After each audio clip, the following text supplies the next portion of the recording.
en la casa, ¿no? El vecino. Sí. Mañana aquí lo presiona bien chingón ese güey. Y ahora sí le sacamos. Y lo queremos sacar, lo queremos, pero no son los precios que la gente no aguanta. Se les Se enojó tierras porque estaba yo filmando. Pero con esto, como que pasó. Se preocupa, hubiera dicho, Ahí le se echa llevó más mi tierra mamá, ahí mi en papá, el y se- periódico. Dejas a las Pero pues nosotros nada más presionamos.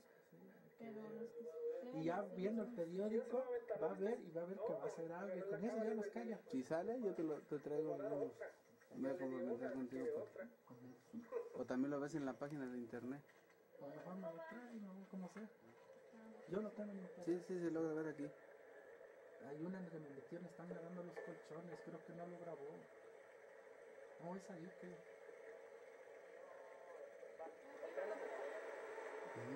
El que apareció en el río. Ajá, era que se ve el presidente que salió, algo hubo, pues, mira, esta es la barraca de este lado, este es el noticiero.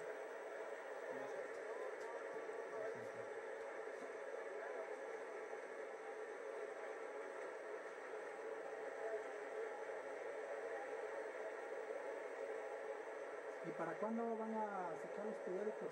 Miércoles. ¿Aquí cuándo viene?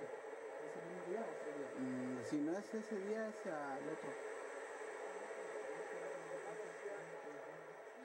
Nos dimos cuenta de También dónde. lo quiere el presidente.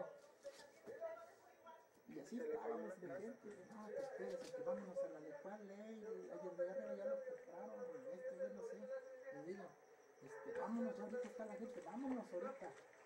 Sí, de cuenta había, y era el instante, pues ya se queda que papelito, sí, pues se van a meterlos a la cárcel. Pero sabía ese que tiene miedo de nosotros, por eso nos dio porque nosotros queríamos ser nosotros y no lo dejamos.